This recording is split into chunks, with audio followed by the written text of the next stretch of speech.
नमस्कार दोस्तों, आप सभी का स्वागत है मेरे चैनल पे।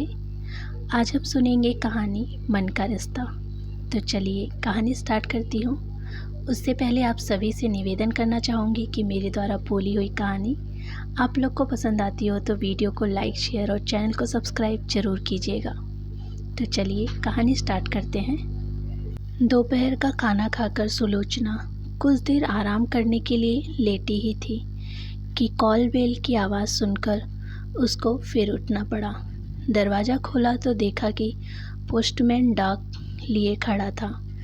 डाक लेकर अंदर आकर एक बार तो वे सारी चिट्ठियाँ अपने पलंग के पास रखी टेबल पर डालकर पुनः सोने का प्रयास करने लगी। पर एक बार नींद में खलल पड़ने के बाद वापस नींद आना इतना आसान नहीं था। अतः 5-7 मिनट आंख बंद कर सोने का प्रयास करके पुनः उठकर बैठ गई। पास रखी डाक उठाकर देखी तो उसमें टेलीफोन बिल, बिजली का बिल तथा किसी मेडिकल कॉन्फ्रेंस का निमंत्रण पत्र और 2 पत्र नजर आए। एक लिफाफे पर उनका पता टाइप किया हुआ था। कोने में प्रेषक के नाम पर सौरभ का नाम देखकर आश्चर्य हुआ। सौरभ की दिल्ली जाने के बाद आज पहली बार उसका पत्र मिला था। इतने समय बाद बेटे को माँ की याद कैसे आई, इसी उत्सुकता के कारण उन्होंने झटपट सौरभ का पत्र खोला। सौरभ ने 2-4 औपचारिक शिष्टाचार के वाक्य को लिखने के बाद अपने पत्र लिखने के मूल उद्देश्य पर आते हुए लिखा था। माँ, आपको यह जानकर खुशी होगी कि मेरा बिजनेस आजकल बहुत अच्छा चल रहा है और मुझे लगता है कि आगे भी इसी क्षेत्र में बहुत स्कोप है। इसीलिए मैं अपने बिजनेस को एक्सटेंड करना चाहता हूँ। इस संदर्भ में मुझे एक बड़ी अच्छी ऑफिस खरीदनी होगी। माँ, आप तो जानती हैं कि किसी भी मेट्रो सिटी में एक छोटी सी दुकान खरीदना भी कितना मुश्किल होता है। हालांकि मेरी कमाई अच्छी है, पर मैं अपने बिजनेस के मुनाफे को तो अपने व्यापार विस्तार में लगा देता हूँ। अब मुझे ऑफिस खरीदने के लिए अतिरिक्त रुपये की आवश्यकता है। इसके लिए एक योजना मेरे दिमाग में आई है कि क्यों न हम अपना कोटा का मकान बेचकर रकम की व्यवस्था करें। फ़िलहाल आप वहाँ रह रही हैं। घर पर आपके बाद तो हम दोनों भाइयों को वहाँ आकर बसने का कोई इरादा नहीं है। मैंने इस विषय में गौरव भैया से भी लंदन बात की थी। उन्होंने तो स्पष्ट कह दिया कि उनकी भारत लौटने की कोई गुंजाइश नहीं है। वे लंदन में ही अच्छी तरह से सेटल हो चुके हैं। उनको आपकी किसी प्रॉपर्टी में भी कोई रुचि नहीं है। अतः उन्होंने अपना हिस्सा भी मेरे नाम कानूनी तौर पर कर दिया है। इस तरह गौरव भैया की ओर से तो हमें कोई प्रॉब्लम आने वाली नहीं है। अब बस सब कुछ आप ही तय करना है। आप अकेली वहाँ रहकर क्या करेंगी? इससे बेहतर होगा कि आप हमारे पास ही शिफ्ट हो जाएं। वैसे भी आजकल आपकी तबीयत ठीक नहीं रहती। ऐसे हालत में आपका वहाँ अकेले रहना ठीक नहीं है। पिछली बार पापा के निधन के समय मैं वहाँ आया था तो मेरी अपनी पड़ोसी शर्मा अंकल इस संदर्भ में बात हुई थी। वे अपने मकान को खरीदने में काफ़ी इंटरेस्टेड लगे। इसके लिए वे अच्छी कीमत देने को तैयार भी हैं।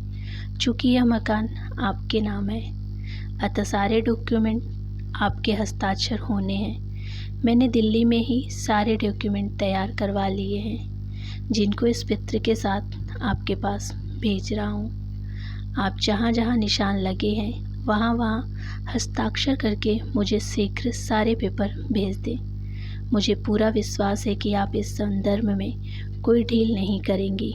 वह मुझे अविलंब अपने हस्ताक्षर करके पेपर भेज देंगी। शेष कुशल, आपका सौरभ। सौरभ का पत्र पढ़कर वे हैरान सी हो गई। कभी पत्र को तो कभी उसके डॉक्यूमेंट को देख रही थी। बिना उसके सलाह मशवरा किए अपनी ओर से तो सौरभ ने सब कुछ तय कर डाला था। गनीमत थी कि मकान उनके नाम था, अन्यथा वह तो शायद मकान का सौदा भी अपने आप करके उनको सूचना भर देता। सौरभ को उनके अकेले पर उनके स्वास्थ्य की चिंता भी अभी ही होने लगी थी। अन्यथा पिछले वर्षों में वे कितनी बार उसको अपनी पत्नी और बच्ची के साथ कुछ समय अपने पास बिताने का आग्रह कर चुकी थी। सौरभ का पत्र खोलने के पूर्व उसका पत्र आने का जो सुखद एहसास उनमें हुआ था वह काफूर हो गया। मन में एक अजीब सी रिक्तता का एहसास हो रहा था। वे सोच रही थी कि आजकल की पीढ़ी कितनी परिपक्व और आत्मकेंद्रित हो गई थी। रागिनी भी उनकी संतान थी, पर सौरभ ने उनकी संपत्ति में उसकी हिस्सेदारी को शायद जानबूझकर अनदेखा कर दिया था। सौरभ का पत्र पढ़ने के बाद उन्होंने जब दूसरा पत्र उठाया तो उस पर लिखी थी रागिनी की हस्तलिपि को पहचानने में वे कैसे भूल कर सकती थी। वैसे भी रागिनी से तो उनका पत्रचार चलता ही रहता था। रागिनी ने क्या लिखा होगा, इस उत्सुकता से उन्होंने उसका पत्र खोला। रागिनी ने लिखा था, पूज्य माँ, इस बार मेरे पत्र देने में कुछ विलम्ब हुआ, क्षमा करें। आप तो जानती हैं कि नए नए अस्पताल को जमाने की व्यवस्था में समय कब निकल जाता है कि पता ही नहीं चलता। माँ, आपको यह जानकर प्रसन्नता होगी कि रोहित और मैंने मिलकर एक योजना बनाई है कि अपने अस्पताल के साथ के ब्लॉक में ही एक नया शिशु गृह खोलें, जहाँ बेसहारा और अनाथ बच्चों का लालन पालन किया जा सके। हमारे नए शिशु गृह पालना का निर्माण कार्य काफ़ी हद तक हो चुका है और निर्माण कार्य ही की यही रफ्तार रही तो अगले माह 15 अगस्त पर इसका विधिवत उद्घाटन करने का विचार है। इस अवसर पर उपस्थित होने के लिए यह पत्र विशेष रूप से मैंने आपको लिखा है ताकि आप सभी से अपने आने की पूर्व तैयारी कर लें। आपके कर कमलों से ही पालन का शुभारंभ होगा, अतः नहीं आ पाने का आपका कोई बहाना हमें मंजूर नहीं होगा। रागिनी ने आगे लिखा था, माँ, पिछले 27 वर्षों में आपने जो प्यार, स्नेह और सहारा दिया है उसके लिए अपनी कृतज्ञता व्यक्त करने के लिए मैं बहुत बार सोच चुकी हूँ, पर हर बार एक संकोच की दीवारें आड़े आ जाती थी। अब बहुत दिनों तक सोचने के बाद अपने मन की बात आपसे करने का मैंने निर्णय कर ही लिया। माँ, आपने मुझ बेसहारा, अनचाही, बिन माँ की संतान को अपना कर मुझ पर जो उपकार किया है उसके लिए मेरे हृदय में रोम रोम आपके प्रति ऋणी है। आपने मुझे केवल सहारा ही नहीं दिया, मुझे आपने अंतर मन से अपनाया, मेरी अच्छी से अच्छी परवरिश की, मुझे पढ़ाया लिखाया और डॉक्टर बनाया। यह सब मैं क्या कभी भूल पाऊँगी? स्वयं की 2-2 संतानें होते हुए भी आपने मुझे एक पल के लिए भी इस बात का एहसास नहीं होने दिया कि मैं आपकी जन्मदायी पुत्री नहीं बल्कि एक अपनाई हुई दत्तक पुत्री हूँ। अपने बचपन की एक स्मृति की मैंने बहुत सहेज कर रखा है। जब गौरव और सौरभ भैया मुझे छेड़ते, तंग करते, तब भी आप उनका पक्ष लेने की बजाय सदैव मेरी ही तरफदारी करती। माँ, अपने बचपन में तो मैं यही समझती रही कि आप ही मेरी जननी है, पर जब कुछ समय आया और हकीकत का पता चला तो आपके प्रति मेरा श्रद्धा द्विगुणित हो गई। उसी दिन से आप मेरी सब कुछ, फ्रेंड, फिलॉसफर और गाइड बन गई थी। माँ, मैंने भगवान को तो नहीं देखा है, पर आप में मुझे हमेशा भगवान ही नज़र आए हैं। आपने मेरे जैसे असहाय, लाचार और बेबस बच्ची को अपनाकर समाज में अपनी उदारता का जो आदर्श स्थापित किया है, वही पथ मेरे जीवन का मार्गदर्शन बन गया है। मेरी बहुत वर्षों से यह अभिलाषा रही थी कि मैं भी आपकी तरह जीवन में कम से कम एक अनाथ को सनाथ बना पाऊँ। रोहित का हर तरह सहयोग और मार्गदर्शन तथा आपकी प्रेरणा ही मेरे जीवन का पाथेय बने। जिस दिन आपके कर कमलों से पालना का शुभारंभ होगा, वह दिन मेरे जीवन का सबसे अच्छा दिन होगा। आपके 65वें जन्मदिन पर रोहित और मेरा आपके लिए एक छोटा सा उपहार है। बस अब तो आपके आगमन की प्रतीक्षा है। कृपया निराश नहीं करिएगा। रागिनी के पत्र की आत्मीयता ने मुझे भीतर तक सराबोर कर दिया। वह चुप चुप सी शांत स्वभाव वाली लड़की आज सहसा कितनी मुखर हो गई थी। आज अचानक ही जीवन की धूप छाँव का साथ साथ अनुभव हो रहा था। उनके सामने एक और सौरभ का पत्र था जिसमें केवल अपने हक और अधिकारों की बात लिखी गई थी।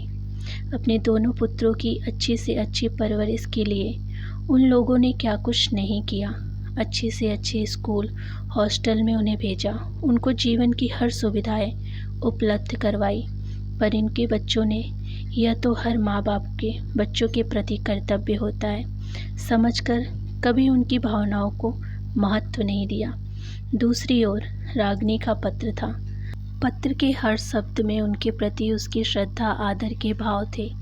रागिनी ने उनको इतना सम्मान दिया था कि उनके पत्र को पढ़कर एक बार तो सौरभ के पत्र से मिली व्यथा और पीड़ा को भी वे भूल गई। आज अपने अतीत के पन्ने पलटने का उनका बहुत मन हो रहा था।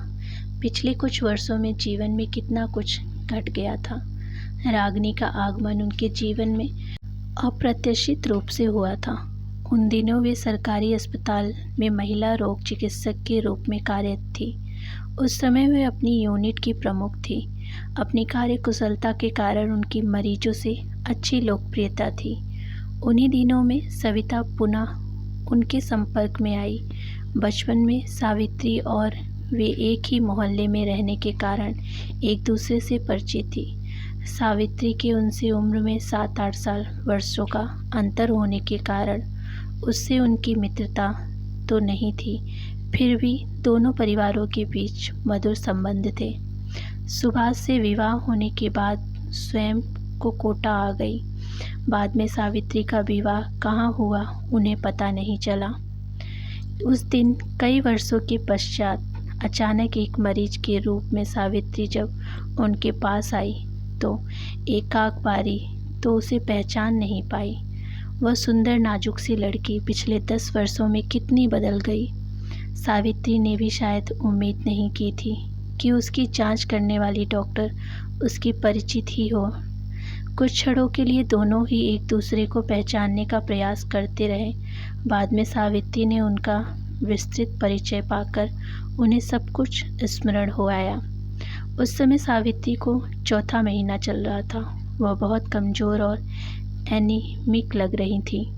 सावित्री से ही पता चला कि पिछले 4 वर्षों में 2 कन्याओं को जन्म देने के अलावा उसका एक बार पांव फिसलकर गिर जाने से एबॉर्शन हो चुका था। इतने कम अंतराल पर वह एक बार फिर से गर्भवती हो गई थी। सावित्री के चेहरे की घबराहट देखकर उन्होंने जब उसकी परेशानी का कारण पूछा तो उसने बतलाया कि 2 बेटियों को जन्म देने के कारण उसके पति और सास उस पर बहुत जुल्म ढा रहे थे। एक बार तो उन्होंने स्पष्ट कह दिया था कि अगर उसने फिर से बेटी को जन्म दिया तो वे लोग उसको घर से ही निकाल देंगे।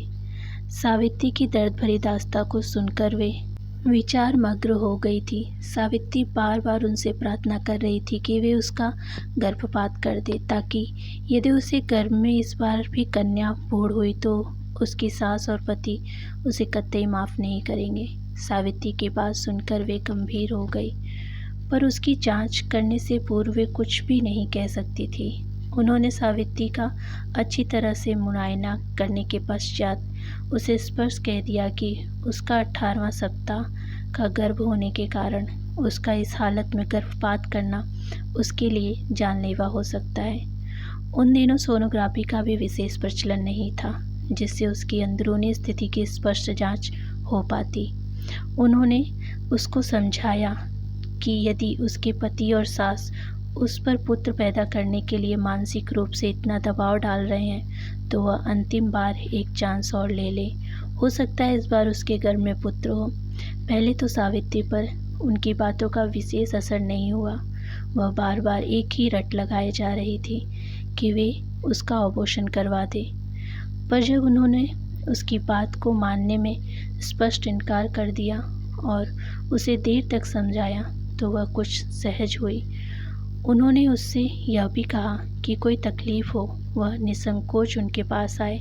उन्होंने अपने पास से सावित्री को आवश्यक दवाएं और टॉनिक भी दिए तथा उसे स्पष्ट ताकीद की थी कि वह अपने खान पान पर विशेष ध्यान रखे। इस प्रकार सावित्री से उनका पुनः संपर्क हुआ। उसके बाद सावित्री समय समय पर उनके पास जांच के लिए आती रही। सावित्री से धीरे धीरे उसकी पारिवारिक परिस्थितियों की जानकारी मिलती रही। सावित्री ने बतलाया कि उसके पति घर में अकेले कमाने वाले थे। उन पर अपनी माँ तथा 2 कुंवारी बहनों की पहले से ही जिम्मेदारी थी। जब उनकी भी 2 लड़कियां हो गई तो उसकी सास और पति बहुत बौखला गए थे। अपनी सारी गुट्ठा और नाराज़गी वे उस पर निकालते रहते थे। यही वजह थी कि जैसे जैसे प्रसव का समय नज़दीक आ रहा था, सावित्री के मन में डर और शंकाओं के बादल गहराते जा रहे थे। सावित्री की शारीरिक अवस्था को देखते उसका ऑपरेशन होना था। सावित्री की घबराहट बहुत बढ़ गई थी। ऑपरेशन टेबल पे भी सावित्री उनको हाथ पकड़कर बार बार याचना करती रही, दीदी, यदि ऑपरेशन के दौरान मेरी मौत हो जाए और इस बार यदि मेरी बेटी ही पैदा हो तो आप कृपया मेरे घर वालों को मेरी बच्ची को नहीं सौंपे। मैं नहीं चाहती कि मेरी पहली 2 बेटियों की तरह इसको भी जन्म से पहले ही अपमान और उपेक्षा झेलनी पड़े। आपके पास तो ऐसे बहुत से निसंतान दंपत्ति आते होंगे जिनके अपने बच्चे न होते, वे दूसरों के बच्चों को गोद लेना चाहते हैं। आप कृपया ऐसे ही ज़रूरतमंद दंपत्ति को मेरी बच्ची सौंप दें, जहां उनके आगमन का सदैव स्वागत किया जाएगा। कहते कहते सावित्री रो पड़ी थी। सावित्री की बातों को सुनकर उनकी भी आंखें भर आई। उन्होंने उसे आश्वस्त किया, सावित्री, तुम किसी प्रकार का तनाव इस समय मत रखो। वैसे तो मुझे विश्वास है कि तुम्हें कुछ नहीं होगा, फिर भी मैं तुम्हें वादा करती हूँ कि यदि तुम्हारी बेटी होगी तो उसको हर तरह से मैं हिफाजत रखूँगी, और जब तक कोई सुयोग्य परिवार उसे अपनाने के लिए नहीं मिलेगा तब तक तुम्हारी बेटी को स्वयं मैं अपने पास रखूँगी। उनका आश्वासन मिलने के बाद सावित्री बहुत निश्चिंत हो गई। उसकी आंखों में आए कृतज्ञता के भाव वे आज भी नहीं भूल पाई। वह बोली, दीदी, मैं जी भर तनाव मुक्त और निश्चिंत जीवन तो जी नहीं पाई, पर आज आपकी बात सुनकर शांति से मर जरूर सकूंगी। उसके बाद उसकी आंखें बंद हो गई। ऑपरेशन के दौरान अचानक उसका ब्लड प्रेशर बहुत बढ़ जाने के कारण उसकी स्थिति गंभीर हो गई थी। हर संभव प्रयास करने पर भी वे उसको नहीं बचा पाई। हाँ, उसकी बेटी जरूर सही सलामत पैदा हो गई थी। ऑपरेशन थिएटर से वे बहुत दुखी मन से जब बाहर निकली तो सावित्री की सास ने बजाय सावित्री के स्वास्थ्य के विषय में पूछने से पहले प्रश्न किया, क्यों डॉक्टर साहब, इस बार तो मेरे पोता ही हुआ है ना? उन्होंने इनकार करते हुए जब उसे सावित्री की मृत्यु उसकी पुत्री होने की सूचना दी तो वह अपना सिर पीटते हुए बोल पड़ी, हे भगवान, हमारे तो कर्म ही फूट गए। हाय, मेरे बेटे का क्या होगा? इस महंगाई के ज़माने में वह कैसे अपनी 2 बहनों 3 बेटियों का बोझ उठा पाएगा? फिर सावित्री को कोसते हुए बोली, वह भागी स्वयं तो चली गई, पर जाते जाते यह नई मुसीबत हमारे गले मड़ गई। अच्छा होता भगवान उसके साथ साथ इसे भी उठा लेता। सावित्री का पति चुपचाप खड़ा अपनी माँ की बातें सुनता रहा। उसमें तो इतनी हिम्मत नहीं थी कि वह अपनी माँ के अनर्गल प्रलाप को रोकता, बल्कि उसके चेहरे के भावों से तो यही लगता था कि वह अपनी माँ से सहमत ही था। उसको देखकर लग रहा था कि उसको अपनी पत्नी की मौत का कोई खास दुख नहीं हुआ था। उन लोगों के रुख को देखकर उन्हें विश्वास हो गया था कि सावित्री ने ठीक ही कहा था कि उसकी सास और पति कितने निर्मम थे। वास्तव में उसकी बेटी को उन क्रूर हाथों में सौंपना उचित नहीं था, पर इसके लिए उसके पति की स्वीकृति लेनी जरूरी थी। उन्होंने जब उसकी अंतिम इच्छा के विषय में उन्हें बताया तो जैसे उनको मुँह मांगी मुराद मिल गई। उसका पति 2-4 मिनट अपनी माँ से सलाह मशवरा करने के बाद तुरंत बोला, डॉक्टर साहब, यदि सावित्री की भी अंतिम इच्छा यही थी कि इस बच्ची को किसी सुपात्र को गोद दे दिया जाए तो मुझे कोई ऐतराज़ नहीं। मैं उसकी अंतिम इच्छा का अनादर नहीं करूँगा। बस यही समझकर संतोष कर लूँगा कि सावित्री के साथ बच्ची भी जन्म लेते ही हमसे बिछड़ गई। मैं तो पहले से अपनी 2 बहनों और बेटियों की जिम्मेदारियां उठाते उठाते परेशान हो गया हूँ। अब फिर एक बेटी अतिरिक्त बोझ मैं नहीं उठा पाऊँगा। इससे तो बेहतर होगा कि इसे किसी सुयोग्य हाथों में सौंप दिया जाए ताकि उसका भविष्य तो संवर सके। सावित्री के पति की बात सुनकर वे गंभीर हो गई। हालांकि जानबूझकर अपनी संतान को त्यागने का निर्णय अनुचित जरूर था, पर उसके घर की परिस्थितियों के जानने के बाद वे उसके पति के प्रति कुछ नरम जरूर हो गई। सावित्री के पति से अपनी बच्ची से सारे संपर्क तोड़ने की कानूनी औपचारिकता को पूरा करने के बाद उन्होंने उन लोगों को हॉस्पिटल से जाने की स्वीकृति दे दी। सावित्री की बच्ची देखने में बहुत ही प्यारी और सुंदर थी। वह पर्याप्त पोषण नहीं मिलने के कारण कमज़ोर थी, अतः कुछ समय उसे नर्सरी में रखने का तय किया गया ताकि उसकी उचित सार संभाल हो सके। घर आने पर भी उनका मन किसी काम में नहीं लग पाया। बार बार सावित्री और नवजात बच्ची की छवि उनकी आंखों के समक्ष घूमी जाती थी। जब तक बच्ची को किन्हीं सुयोग्य हाथों में नहीं सौंप देती, वे स्वतः ही निश्चिंत नहीं हो पाती थी। उनके पति ने उन्हें विचार मग्न देखकर एक दो बार टोका भी, पर उन्होंने हॉस्पिटल की कोई भी प्रॉब्लम कहकर बात टाल दी। दूसरे दिन हॉस्पिटल गई तो स्वतः ही उनके कदम देखने नर्सरी की ओर उठ गए। उनको बच्ची के पास देखकर नर्सरी की कई नर्सें बच्ची के पालने के इर्द गिर्द इकट्ठी हो गई थी।